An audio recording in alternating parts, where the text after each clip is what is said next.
दोस्तों नमस्कार। अजीज दोस्तों, अरशद नदीम पहुंच गए पाकिस्तान। भरपूर इस्तकबाल होगा और ये है कि बड़े बड़े ऐलान तो हो रहे हैं।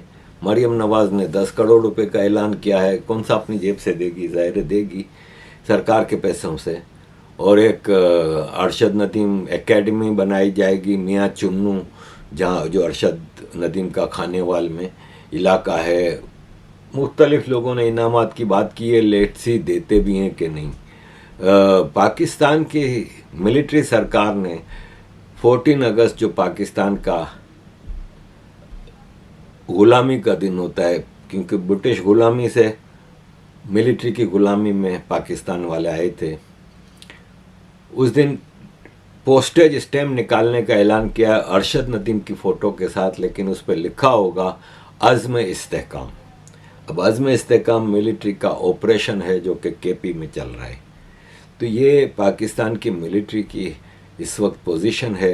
अजीज़ दोस्तों, पाउलो कोएल्हो ने कहा था कि एक बकरा है ना, शीप, पूरी ज़िंदगी भेड़िए से डरता है और समझता है कि जो शेफर्ड है ना, चरवाहा जो कि बकरी का ख्याल रखता है, वो उसको बचा रहा है, लेकिन आखिरी में वही शेफर्ड चरवाहा उसको काट के खा जाता है। यही पाकिस्तान में है। हमें कहा जाता है कि पाकिस्तान आर्मी हमें बचा रही है, वरना हमारे हालात सीरिया जैसे होते, इराक जैसे होते, फलान है ढुमकान है, लेकिन यही आर्मी हमें मार रही है। मिलियंस में मार चुकी है। 3 लाख बलूचिस्तान में मार चुके हैं, लाखों बांग्लादेश में मार चुके थे, ईस्ट पाकिस्तान में। केपी में हिसाब ही नहीं है कोई। सिंध में लाखों मार चुके हैं। कई ऑपरेशन हो चुके हैं, अंदरून सिंध में भी और शहरी सिंध में भी। अजीज दोस्तों, पाकिस्तान आर्मी पाकिस्तान की रक्षक नहीं है, भक्षक है। देखें, रिटायरमेंट के बाद इनके हाल ये देखें। ये कह रहे हैं, डीजी ISPR अभी 3 दिन पहले प्रेस कॉन्फ्रेंस में कहा था कि पाकिस्तान आर्मी के ऑफिसर्स इस मुल्क पाकिस्तान की एलिट नहीं है। एलिट नहीं है तो एयर वाइस मार्शल अमीर हयात PIA का CEO क्यों है? Major general retired Hafizur Rahman PTA का चीफ क्यों है?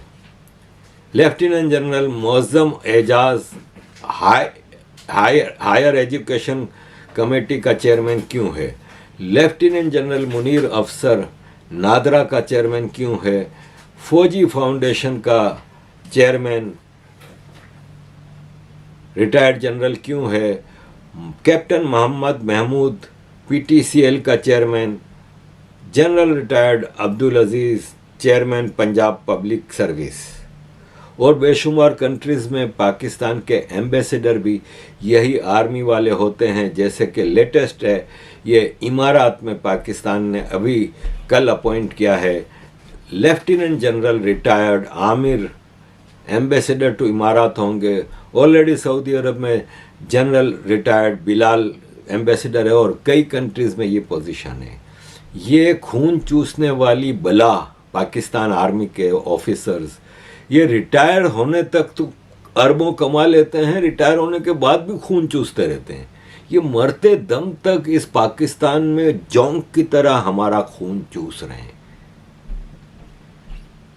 और इनसे करवा लो आप भत्ताखोरी, स्मगलिंग।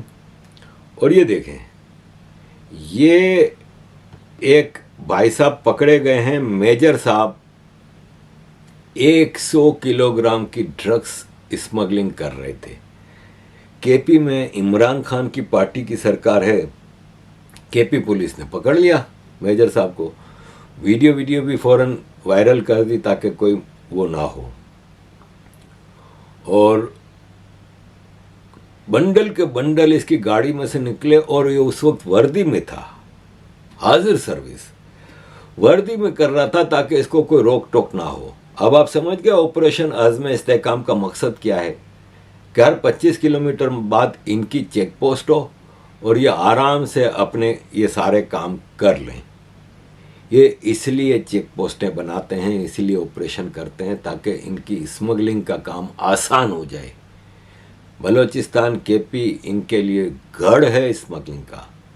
बेशुमार 90s से रिपोर्ट इंटरनेशनल एनजीओज और थिंक टैंक्स की हैं कि पाकिस्तान की आईएसआई सबसे ज़्यादा इनकम इसकी ड्रग्स की सप्लाई पे होती है, और ड्रग्स की सप्लाई पाकिस्तान का फाटा रीजन और अफ़गानिस्तान, और ये illegal drug Pakistan army smuggle करती है बलूचिस्तान से, ईरान से बलूचिस्तान के ज़रिए पेट्रोल डीजल की स्मगलिंग होती है। फिर अफ़गानिस्तान लैंडलॉक है, उसकी सारी ट्रेड पाकिस्तान के ज़रिए होती है, तो वो उसमें बेशुमार किकबैक्स घूस कमाई जाती है। इसलिए इनको इधर ऑपरेशन करना होता है ताकि इस ऑपरेशन की आड़ में इनका ये सारा गंदा खेल जो है स्मगलिंग और चोर बाजारी का, वो आराम से चलता रहे। और ये इनका ऑपरेशन कंटिन्यूस चल रहा है मुशर्रफ के दौर से, और चलता रहेगा। अजीज़ दोस्तों, अब अगर आप बात करें पॉलिटिक्स की, तो पॉलिटिक्स में भी यही पावरफुल हैं। ये पाकिस्तान की आर्मी के टट्टू मुशर्रफ के ज़माने में इंफॉर्मेशन मिनिस्टर था, तब से ये सेनेटर चले आ रहा है। ये बता रहा है अभिनंदन वाले वाक्य के ऊपर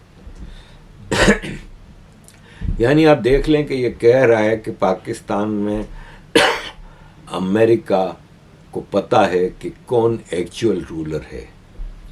जब पुलवामा हुआ और हिंदुस्तान ने हमला किया, उस अटैक के बाद बालाकोट पर, तो 24 घंटे के अंदर पाकिस्तान ने उसका जवाब दिया। हमने 2 जहाज गिराए उनके, और वो जो अभिनंदन को पकड़ा को जी, तो उसको खतरा था जंग का। हाँ, तो उस वक्त ट्रंप के मुज़ाकरात हो रहे थे नॉर्थ कोरिया के साथ। नॉर्थ कोरिया के साथ। तो उनका जो वजीर खारजा था पोम्पियो, उसने फोन किया, तो उसने किताब में लिखा है कि I called the real ruler of Pakistan, जो असल पाकिस्तान का हुक्मरान था, मैंने उसको कॉल किया, और उसका नाम था जनरल कमर जावेद बाजवा। कहते हैं मैंने उसको कॉल किया, ये कोई किताब में लिखा है। जी जी जी, बिल्कुल। तो जो असल हुक्मरान था, हमने तो फेस किया। उसने कॉल किया, हाँ। और असल हुक्मरान ने कहा कि ठीक है, आपने रिक्वेस्ट की है कि वो इशू डिफ्यूज किया जाए, अभिनंदन को रिहा कर दें। अमेरिका का प्रेस ऑफिस जो है, वो अमेरिका के ऑफिशियल्स जो हैं वो कांटेक्ट करते थे बाजवा से। प्राइम मिनिस्टर इमरान खान था, लेकिन कांटेक्ट बाजवा से करते थे। इमरान खान ने पर निकालने की कोशिश की। डोनाल्ड लू, नया हेनरी किसिंगर, एक लेटर की मार थी। पाकिस्तान आर्मी तो यूं जमीन पर लेटी हुई है। ये इनके हालात हैं।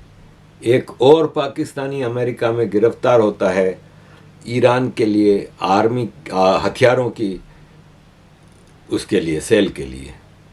अजीज़ दोस्तों, उल्मा मशाइख कॉन्फ्रेंस हुई थी। उल्मा मशाइख कॉन्फ्रेंस यानी मुल्लाओं की एक कॉन्फ्रेंस हुई, जिसमें आप ये तस्वीर देखें कि स्टेज पे शहबाज शरीफ और आसिम मुनीर खड़े हैं। आप मुझे ये बताएं कि टेबल के सेंटर में कौन बैठता है?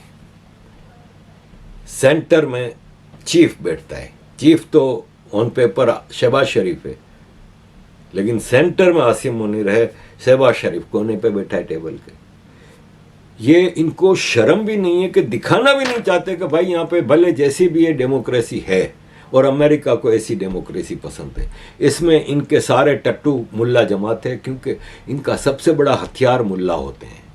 तारिक जमील जैसे, इलियास कादरी जैसे, ये जितने भी हैं सारे लब्बैक वाले, ये सब इनके टट्टू होते हैं। इनके इशारे पे पब्लिक को वो करते हैं, और पब्लिक का ये हाल है कि इनका चक्कर चल रहा है। जो सर उठाने की कोशिश करता है उसका सर काट देते हैं, मिसिंग पर्सन बना देते हैं। अब तो पहले तो पंजाबियों को बख्श देते थे। अब तो पंजाबियों को भी इमरान खान ने जो पंजाब में लहर उठा दी मिलिट्री के खिलाफ नफरत की, इसके बाद पंजाबियों को भी बख्शा नहीं जा रहा। ये सूरत हाल है। और इसमें कह रहे हैं कि जो शरीयत और कॉन्स्टिट्यूशन को नहीं मानते, हम उसको पाकिस्तानी नहीं मानते। तो आर्मी चीफ साहब, जनरल आसिम मुनीर साहब, आप कौन से आइन को मानते हैं, कौन सी कॉन्स्टिट्यूशन को मानते हैं? फिर तो आप सरे से आप ही पाकिस्तानी नहीं हुए। और किस शरीयत की बात कर रहे हैं? आपकी कौन सी शरीयत में है? शरीयत काफिरों को मारने का इजाज़त देती है। बलूचिस्तान में कौन काफिर है? केपी में कौन काफिर है? लाखों लोगों को आप मार चुके हैं, गायब कर चुके हैं। ये कौन सी शरीयत है, कौन सा कॉन्स्टिट्यूशन है? तो इसको तो आप ही नहीं मानते।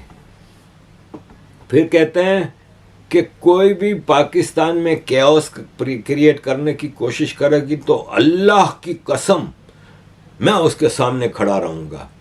पाकिस्तान को कोई ताकत नुकसान नहीं पहुंचा सकती। हमें भी पता है कि पाकिस्तान को साले तुम लोगों ने ही नुकसान पहुंचाया, बाकी कौन नुकसान पहुंचाएगा? अगर तुम जैसे खंजीर यहाँ पे मौजूद ना होते और तुम्हारी खंजीर आर्मी ना होती तो पाकिस्तान ने तो तरक्की करना था, क्योंकि आफ्टर ऑल ये इंडिया का डीएनए है। जब इंडिया तरक्की कर सकता है तो फिर बांग्लादेश में आर्मी का रोल नहीं था पिछले 15-17 साल से, तो बांग्लादेश ने कैसी ज़बरदस्त तरक्की की। अब गया बांग्लादेश खड्डे। तो हमें भाषण ना दो, हमें पता है कि तुम किस जोगे हो और पाकिस्तान किस जोगा है। अजीज़ दोस्तों, भाषण इन्होंने बहुत दिए उलमा मशाइख कॉन्फ्रेंस में, और शहबाज शरीफ को बिठाया था बराबर में दिखाने के लिए कि ये देखो मेरा टट्टू है। शहबाज शरीफ क्या कह रहे हैं? मतलब बूट चाटने की इंतहा पे पहुंचा हुआ ये आदमी। कह रहा है कि हाफिज कुरान ही नहीं है ये, बल्कि इसके अंदर कुरान का नूर बसा हुआ है। मतलब सिर्फ बूट चाटना, मक्खन पॉलिश करना, उठाने पे लगा हुआ ये आदमी। इसको पता है कि मुझे प्राइम मिनिस्टर की हैसियत से सरवाइव करना है, तो मेरे पास एक ही रास्ता है, आर्मी चीफ के बूट चाटते रहो, दैट्स इट। और इन्होंने कहा शहबाज शरीफ ने कि मैं इलेक्ट्रिसिटी की प्राइसेस कम करने के लिए आर्मी चीफ से मशवरे कर रहा हूं। अबे साले, आर्मी चीफ कौन सा इकोनॉमिस्ट है? उससे किस हिसाब में मशवरा करना है तुम्हें? तो अजीज दोस्तों, ये साला पाकिस्तान की पोजीशन है इस वक्त। लाहौर में जर्मन साइकिलिस्ट जो था, टूरिस्ट जो साइकिल पे टूरिज्म करते हैं, वो पाकिस्तान पहुंचा था और उसको लाहौर में कुछ डाकुओं ने लूट लिया। उसका कैमरा, उसका सारा सामान और सब कुछ लूट लिया। तो पंजाब सरकार ने उसको एहसान करते हुए 5 लाख रुपया देने का ऐलान किया। 5 लाख रुपये का मतलब भारत का 1.25 लाख रुपया। अब मजे की बात सुने, गिरफ्तार हो गए वो डाकू। वो डाकू 4 उसमें पुलिस वाले थे, पंजाब पुलिस के 4 एहलकार थे। अब आप ये बताओ कि एक जर्मन टूरिस्ट लुटता लाहौर में, खलीलुर रहमान कमर ड्रामा स्क्रिप्ट राइटर अगवा होता है लाहौर में, पाकिस्तान नेक्स्ट कोला के अगवा होते हैं, लेकिन ऑपरेशन कहाँ करना है? केपी में, बलूचिस्तान में। हालात तो यहाँ के ये खराब हैं। एक रिपोर्ट है कि 2 मिलियन पाकिस्तानियों ने केपी में गर्मियों की छुट्टियों में टूरिज्म पे गए थे। 2 मिलियन पाकिस्तानी केपी में। अगर वहाँ ऐसे हालात हैं कि ऑपरेशन करना पड़े तो ये टूरिस्ट 2 मिलियन वहाँ पे क्यों गए थे? 20 लाख। अजीज दोस्तों, बनाना रिपब्लिक का यही हाल है। बनाना रिपब्लिक के बारे में मैं मज़ीद आपको क्या बताऊं। बनाना रिपब्लिक ऐसी ही चलती रहेगी और अमेरिका बहादुर चाहता है कि ऐसे ही सारे साउथ एशिया के कंट्रीज चलते रहें। जैसे कि इन्होंने बांग्लादेश में भी कामयाबी से इनकलाब पैदा कर दिया है, सिर्फ एक भारत बचा है। भारत में भी भारत को अंदरूनी तौर पे खतरा नहीं है। मैं कल किसी का इंटरव्यू देख रहा था, नाम भूल रहा हूँ मैं, उनसे पूछा कि आप भारत के लिए सबसे बड़ा खतरा किसको समझते हैं, तो एक्सपेक्टेड था कि जवाब होगा चाइना या पाकिस्तान या फलां या ढुमकान। उन्होंने कहा भारत के अपने अंदर बैठे हिंदुओं से, और यही बदकिस्मती है भारत की। भारत का हिंदुओं का सबसे बड़ा दुश्मन सेक्युलर हिंदू है। अजीज दोस्तों, thank you very much for all your support, kindly keep support.